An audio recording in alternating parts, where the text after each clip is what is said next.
Let's see. Move the flag on the right hand side just a little bit. You're in the 60s. The flag is like a little off. I like it. I like symmetry. It just bothers me. The cans kill me. Those chairs are going to move when I sit down. That's true.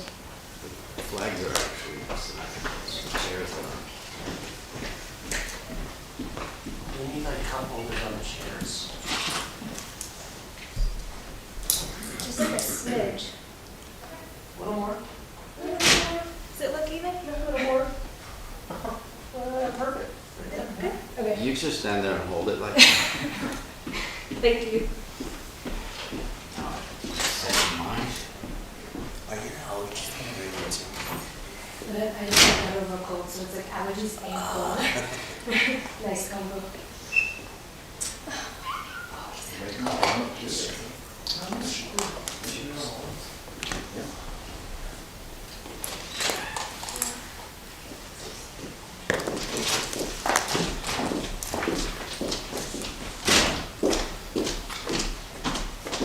Sorry, this don't work.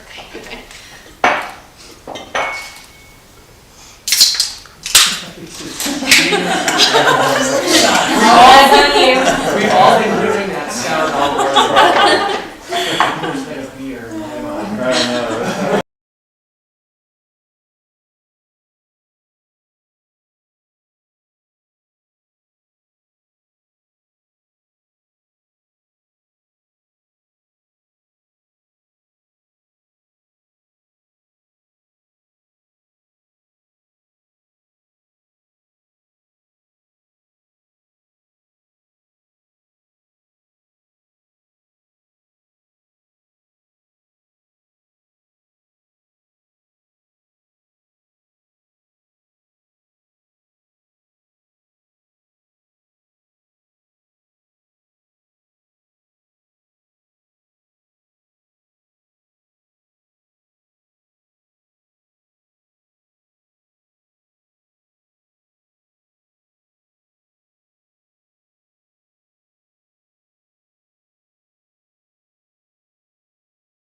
Hello, everyone. Hello.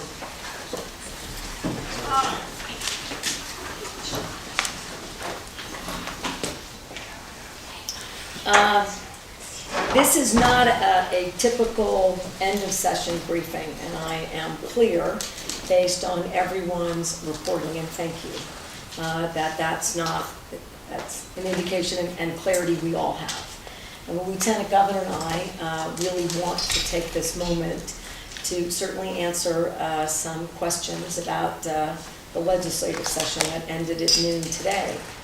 But really the focus of our efforts and our remarks today are going to be on the horrific incident that occurred in Las Cruces at roughly 10:10 p.m. last night. As most of the morning has been unfolding, the state, as it should, has provided, and I want to do it again now, the Lieutenant Governor and I, our personal condolences to the families who have lost family members, 3 deaths, to the 15 victims who have been injured, with more information unfolding, with so many hospitalizations, and a community that is grieving and mourning this incredible, tragic, heinous incident. The state is sending resources and already has, so the state police there, also en route, more coming. The Healthcare Authority and the Department of Health are lending behavioral health support and counseling in any number of places that make it easy for the community, and also shoring up those behavioral health opportunities at places where people currently are, like the hospitals, including hospitals in El Paso. 2, with kids going back to school after spring break, we want to make sure that we're standing up as many services and resources there as possible. And as I have shared with the mayor earlier this morning, that we stand ready to assist in any way possible. What's as horrifying as all of the trauma, damage, and the fact that we've lost the lives of young people is the imagery, which this is still under investigation, no one arrested, but the sheer number of firearms that have made their way, mostly unofficially, on social media, that I can only imagine as a parent and a grandparent, as a parent, Lieutenant Governor, those images are terrifying about the situation that we find ourselves in yet again. And while I wish I could find a way for every New Mexican to know that there's a tool or a law or an aspect that would completely prevent any of these tragedies or risks, the notion that we spend far too little time addressing in any meaningful way juvenile crime and public safety issues in this state is a remarkable failure in so many ways, and makes it even more difficult for me to do this part of my job, which is to support that community, to support those families, to tell everyone how sorry we are, to stand with every New Mexican who is both horrified and incredibly upset by this incident. These tragedies have to end. The amount of guns that find their ways into public parks and schools and churches and grocery stores and parties and cars must end. And I call on every New Mexican to put these families in your thoughts and in your prayers, of course. And to every policymaker, every mayor, every county commissioner, every city councilor, the Lieutenant Governor and I recommit in this moment to doing more. Mexicans deserve so much more from us. And I'm sure we'll talk more about that, but I did. So we are not, legislators are making their way home, I'm sure, to comfort their families. We've got legislators from the Las Cruces area. I can only imagine their trip home today and their calls to their loved ones and constituents. And in respect to that community, we are having, which can often be viewed as recognizing wins and disappointments. This is not the day to be doing that at the end of this 60-day session. I'm going to ask the Lieutenant Governor, who did a remarkable job presiding over the Senate, which for those of you who are here every day, which is everyone in this room, it is no easy task. It's a heavy lift, and I never get a chance, except in this press conference, to tell him thank you and for making New Mexico proud every day. And it's also hard, wee hours of the morning and late into the night, to sort of hold the decorum so that things move, because people get tired, and he does that better than anyone in the country. So thank you again for getting us through this session and being so attentive to the needs of lawmakers and New Mexicans. And again, my condolences for your family who's nearby and are in these age groups, the people who were dramatically impacted by this incident directly, this tragedy. Lieutenant Governor. Thank you, Governor, and thank you for being here. You're right, Governor, this tragedy, as all of them impact us. This one specifically a little bit more because I know you in part. Taking my kids there to fish in the pond, to have Easter egg hunts there, and knowing exactly what that means to the city of Las Cruces, to southern New Mexico, so it does hit close to home. And the impact that we have and we see is something that we're going to continually work. And I appreciate the Governor's commitment to ensure that we recognize that well, we send our prayers and we send our thoughts, so we understand that more needs to be done and more will be done. And recognizing that when we see these impacts that have taken place, that to the public, while pictures are put out on social media, that it's hardly even recognizable that this is taking place in our country, much less in our state. That if information is known, if people know information, please bring that forward. Share that with our local authorities to ensure that we bring these individuals to justice. And we have our commitment that we're going to continue to work more, and the leadership of the governor, and working together with our local authorities, with our county, city, chief of police, collaborating with state police, using all of our resources that we can to ensure that we're addressing, providing support, and ensuring that we're providing that safety to all the people of the state of New Mexico, because they deserve that. And that's why we're working after the session. After we've completed our work is just beginning. Thank you, Governor. Thank you, Lieutenant Governor. I really want to end my comments about this unspeakable tragedy. We will bring those responsible to justice. We will provide justice and accountability to those families. We will leave no stone and no resource, no stone unturned, no resource not available. But it speaks volumes. We don't have sufficient tools. We are not bringing accountability to these communities. And this is a mayor and a police chief who have been up here, the police chief, I want to say, nearly every day, asking for more. 270 bills dealing with public safety crime were introduced. Frankly, nine of our proposals were passed, and 18, but that is only total bills passed. But these are also for emergency response and rescues, which are important, but not part of this crisis that is unfolding in our communities every single day that need to be addressed in this way. That is shameful. There was not a single productive debate on reducing juvenile crime. Not one.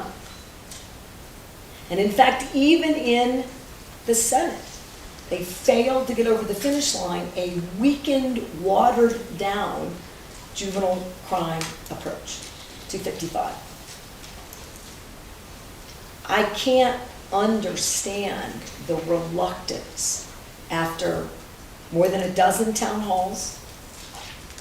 90% of New Mexicans are demanding action here, demanding it, and they should. We're demanding action. We're leaning in. We've done all the upstream work, and we're happy to do more.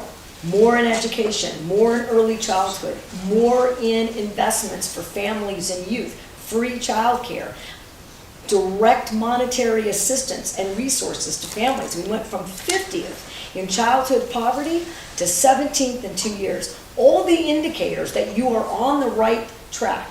So what then would be missing? Accountability is missing in New Mexico and has been for quite some time.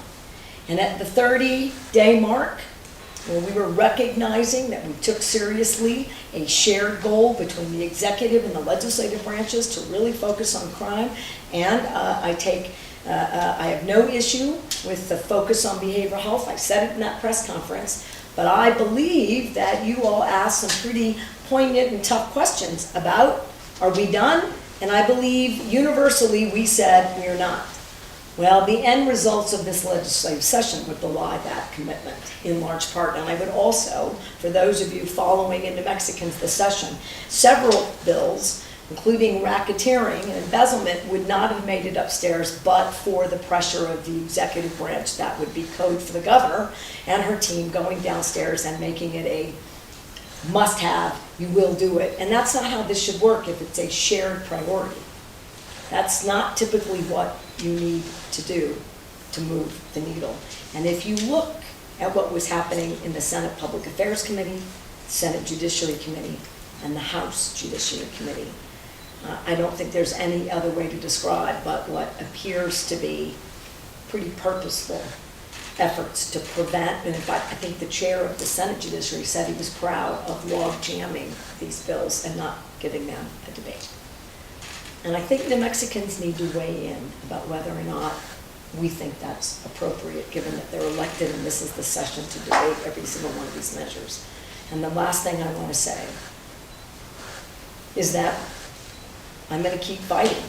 And that includes that I don't see how, in this moment, I'm devastated. Many of you have said, what drives you more than the data? We're the most dangerous, Albuquerque is one of the most dangerous cities in the world. We have twice the national average in violence and crime in the country. That should be enough. But what drives you is the thought that you could lose another child. Well, it happened today, last night.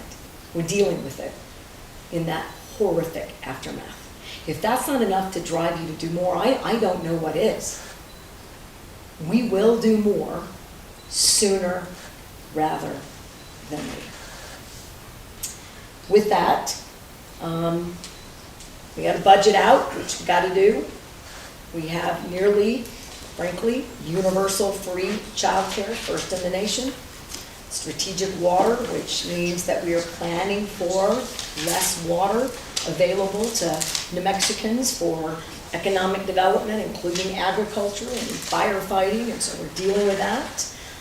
We got a capital package that I think is in many ways, not every way, a fair representation of making sure that we're meeting public safety, education, and local community needs, including healthcare investments, and appreciate that that got done. They did a tax package. I have real concerns. I can say that at the outset of the tax package. And there are many others. I think one other really important aspect, and then we're going to stand for questions if that's all right with you, Lieutenant Governor, is it took more efforts than I think I've put together in my entire career working with legislators to get structured literacy upstairs. And I'm going to tell you unequivocally the only reason evidence says got to do it, evidence shows remarkable outcomes for school districts around America that do that. We show, right, in the Literacy Institute mentoring and tutoring work, incredible outcomes. That the only way that that is going to be on my desk for a signature is because we tied it to teacher salaries.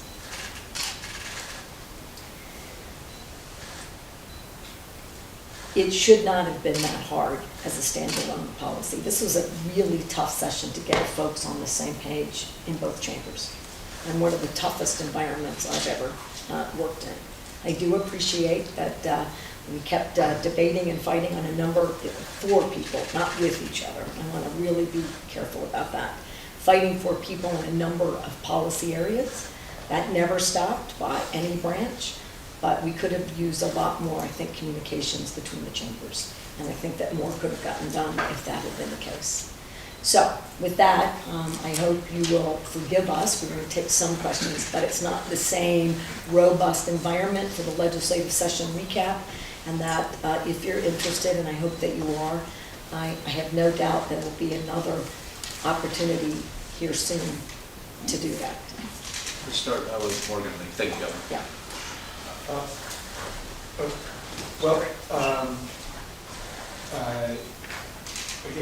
You mentioned a committee chair, and we're also coming up on 2026 election cycle.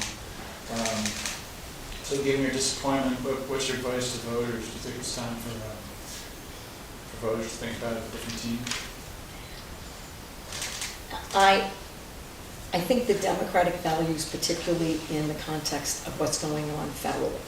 And we're going to ignore the courts. We're just going to do everything by executive order, that we're not going to pay any attention to the legislature. But if we're, and I know that that doesn't reflect every Republican elected to the New Mexico legislature or the local government, but it does some. I think in the face of that, expect this governor to stand squarely in favor of a democratic agenda and the values for working families and working New Mexicans. But let me say this, when you're at the ballot box, if your legislator, irrespective of their party, is failing to address these issues significantly and is saying that the status quo, being 50th at something in education, but not doing enough in crime and public safety, if they're refusing to commit to you that they will fix this, then I think you should make a different decision. And I think the work to have open primaries is a step in the right direction for New Mexico, where we seem to not be able to govern in a way. I mean, I can't govern without policymakers. I think people think that I can't. And I think now that the federal government with these executive orders, and I use some of those tools, if it's a tool that's readily and constitutionally available, we'll use it. But it's the policymakers who set those policies into law. And so I think open primaries is going to give New Mexicans some more opportunity here. And I have to read these bills and make sure that there's not a surprise, that they're constitutional, that there's not a situation that makes it so flawed that I just can't in good conscience sign it. But this is a policy that I believe in. Let's go right here to Katie. I actually have two questions. Just downstairs, the Dem side, they kind of talked a little bit about your potential special session on juvenile crime, but they pointed to last year's special session saying they don't always work. What are your thoughts in regards to actually getting something done in the special session that you hope to hold on? They don't always work in a 60-day session either, do they? That is their job. And they're not wrong that when governors call special sessions, you know, that it is an indication that a governor is trying to set an agenda beyond the timeframes that were set to deal with an agenda. I understand that, actually. I've got a letter from the Republican caucuses, both chambers, asking me for a special session right now. I think as people have to deal with this situation in Las Cruces, I believe you won't have the same opposition to a special session. Now, with that said, my job isn't to worry about the feelings of the legislator. And my job isn't to worry about whether or not we can always get the outcomes we desire. My job is to do what's right for the families who have been impacted today and every day by the fact that crime is a crisis in New Mexico, has been for some time. They've had 6 years to do more, special sessions to do more, and their constituents are coming here and to our town halls saying exactly that, and I know they say it to you. They say it in their comments online. They say it in letters to the editor. This is no surprise to anyone. How much different is it in our state? And this is not a day to blame law enforcement. I saw some of that go on, and honestly, I'm appalled. I'm appalled that that's what we do. Thank God that we have men and women willing to serve. When law enforcement in a western state ranchers, hunters, farmers, folks who are well-trained around firearms, who are responsible gun owners, who are clear about their Second Amendment rights, who pose no threat in any of this context to any other New Mexican or American. None. When law enforcement said you need to do more on the extreme risk protection order, and we cannot have a delay in removing a firearm when we have a high-risk situation that meets this need, that should tell everyone things are changing because people recognize it's out of control. Do everything. That's an indicator that we're gaining support in the ways that we should, and I have no explanation about why more lawmakers on both sides of the aisle aren't there. I have no explanation. I just can't understand it. But I'm going to ask them to come back and figure it out. And in that same realm, obviously House Bill 134, which was tabled early on by the DA's bill that you also had shown some support for, and also House Bill 255. Any interest in possibly reviving a version of that during the special session? Have you been in talks with those same sponsors or starting completely from scratch? We haven't done any of that work. I mean, today, the likelihood that we would be talking in the way that we are without saying, no matter what, it's tomorrow, it's the summer. You might ask me to speculate. You didn't get everything that you asked for. Lawmakers felt like they didn't get everything they asked for. Would you entertain a special session? And the question is usually, don't do that if you're not going to get a different outcome. Let's focus on getting these things implemented. But this is a very different situation. They promised a lot more in this session on public safety, and that includes, or certainly should, the crisis of juvenile crime. They did not. We need tools in every office. You got to support DAs. If we can't prosecute these cases, we can't bring to justice the very bad actors that are wreaking havoc every day, everywhere. Every day, everywhere. Well, these sponsors, I think, know that they've got support on the fourth floor to keep moving. Will it be exactly the same bill? And when we undertake it again, can't say.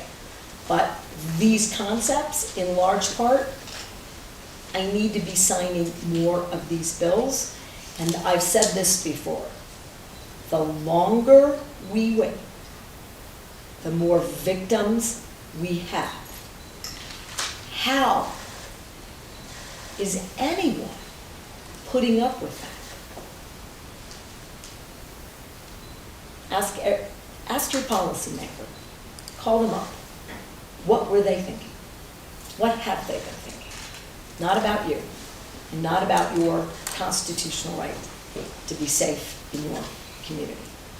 Let's go to Lujan Grisham, KLB. With the special session in mind, the Republicans, they said they want to address juvenile crime and also medical malpractice in the doctor shortage. We saw very little on medical malpractice this year. I'm curious if you can comment on those issues and just kind of the doctor shortage we're seeing right now. Well, I hate to make this partisan, but let's shift. I don't disagree with the Republican caucus's sentiment on malpractice and on our doctor shortage. It is real.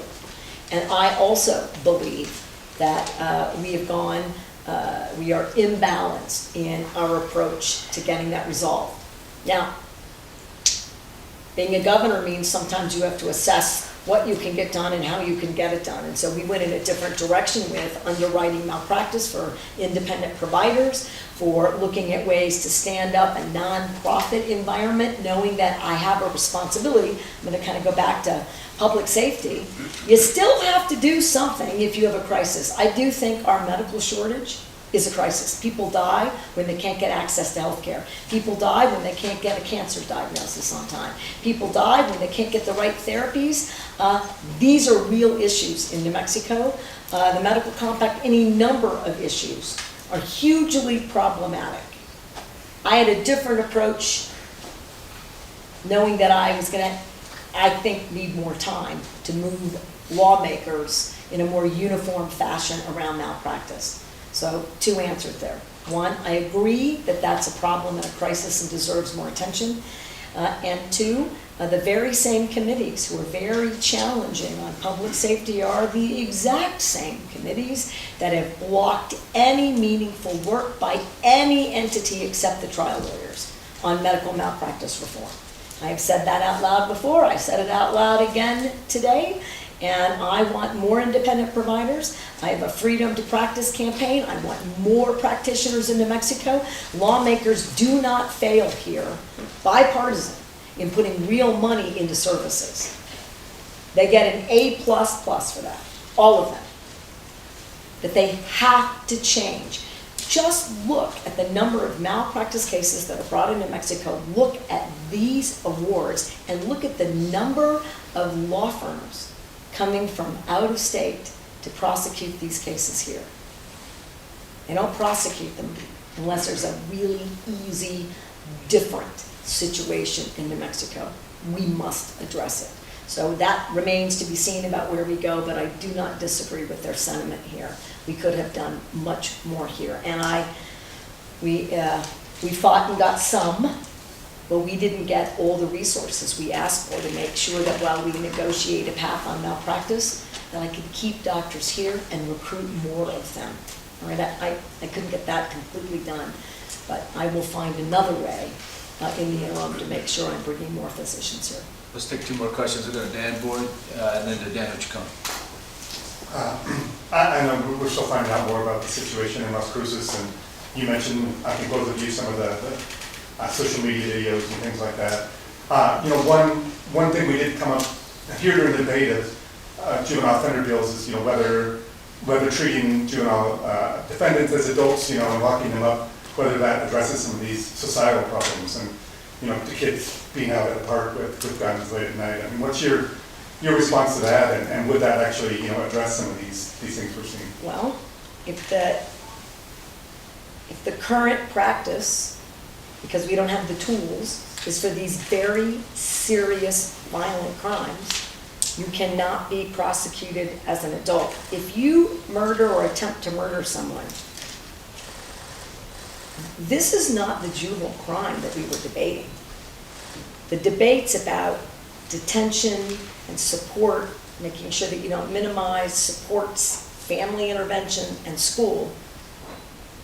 Kids who might have been drag racing and had, God forbid, a terrible accident where someone was killed. Could have been for kids who are vandalizing schools and property owners. Kids who are involved in theft. Kids who are involved, young people, in mischievous activities that actually cause damage or harm, even though that wasn't the intention. Today, we are dealing with youthful offenders who are fully armed like a militia, shooting out of their cars, attempting to take firearms into schools. You should assume they're at every park, they're at every theater, they're at every church gathering, they're at every party. My God. They intend intimidation and harm. They believe they are free from consequences, and the adults who help arm them literally tell them so. This is a different environment, and I would beseech lawmakers that no one is debating, including us, that for a misdemeanor, for an accident, for a situation that I mentioned on the front end of this answer, we are not trying to incarcerate young people into adult, we don't do that anyway, even if you charge as an adult, into an adult correction facility and throw away the key. Throw away a 17-year-old life. No one is talking about that. But if you're 13 and you just drove into a cyclist purposely to kill that cyclist with an 11-year-old who had a firearm, who was brandishing the firearm while they were in the car to get more firearms, and I would tell you to sell firearms, We have to do something different. This is not the same thing. And when I hear the debates, in the way that we used to have the debate about a kid who was truant and what you do about that, these are not the same thing. And the lawmakers need to own that.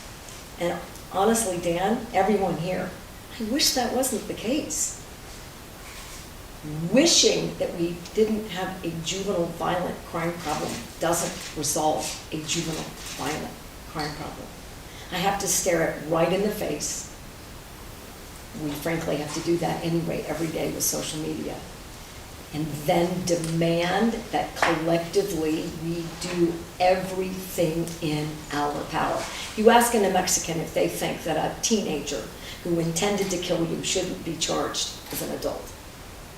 I'm going to say the vast majority of New Mexicans are going to say absolutely, and I'm one of them. Dan, would you come?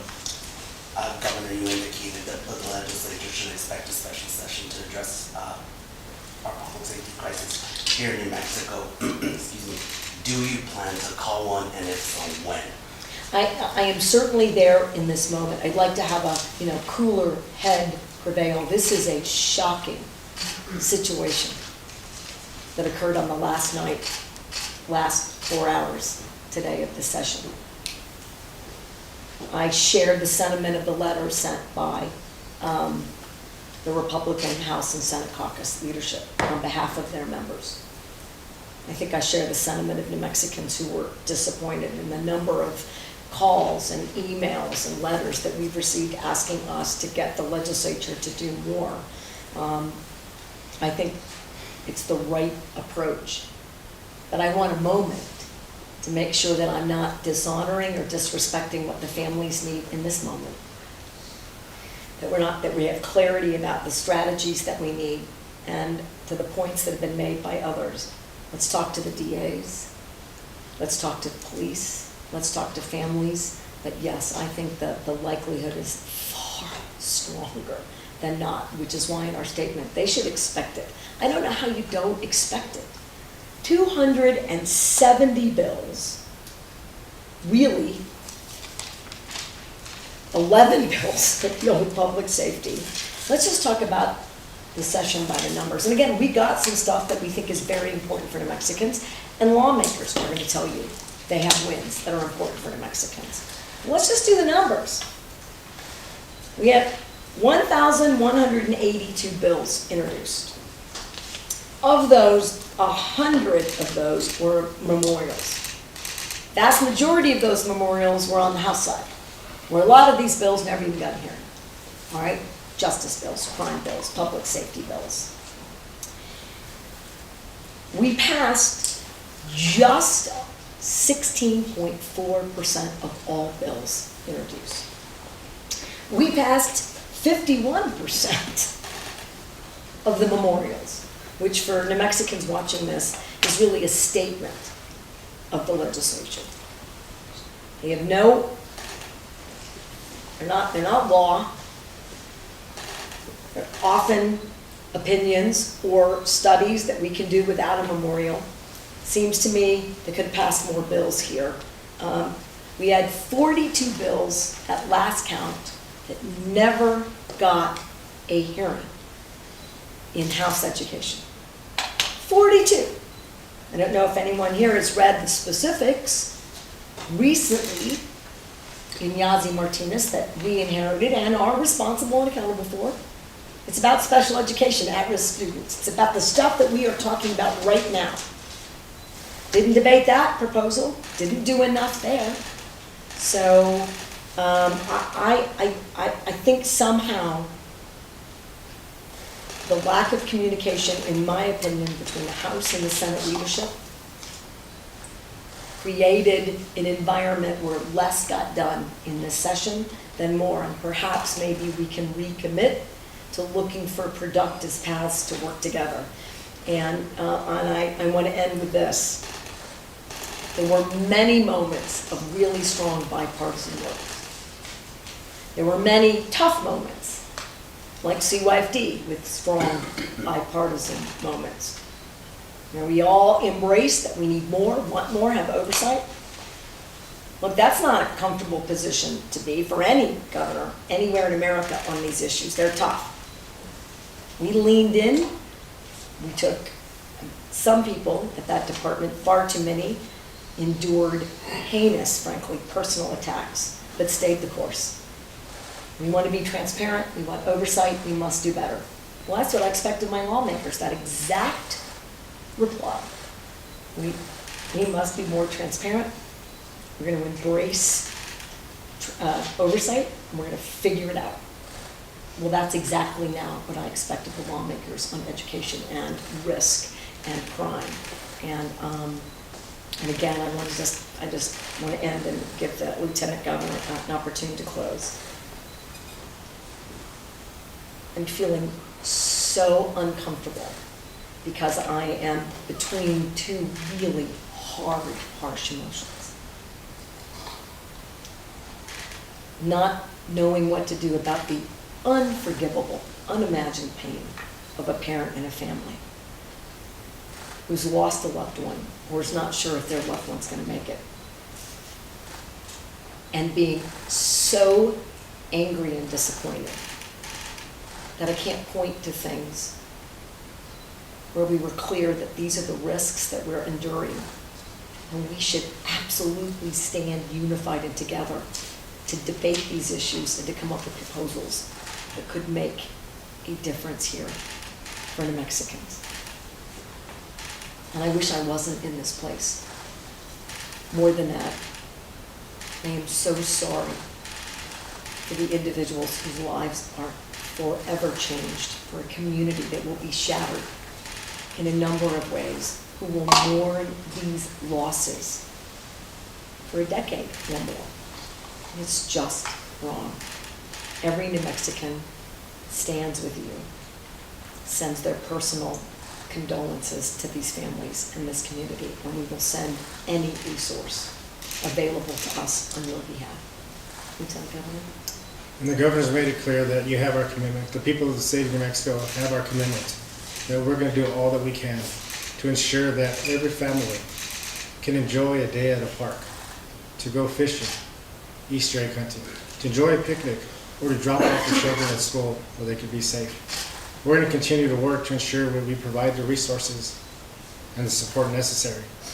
Because in the state of New Mexico, where we don't have any shortage of revenue or resources, we need to have the will to follow that up. And we're committed to do so. Thanks everybody for coming today. We can stand together to demand better outcomes. Thank you. Thank you. Thank you.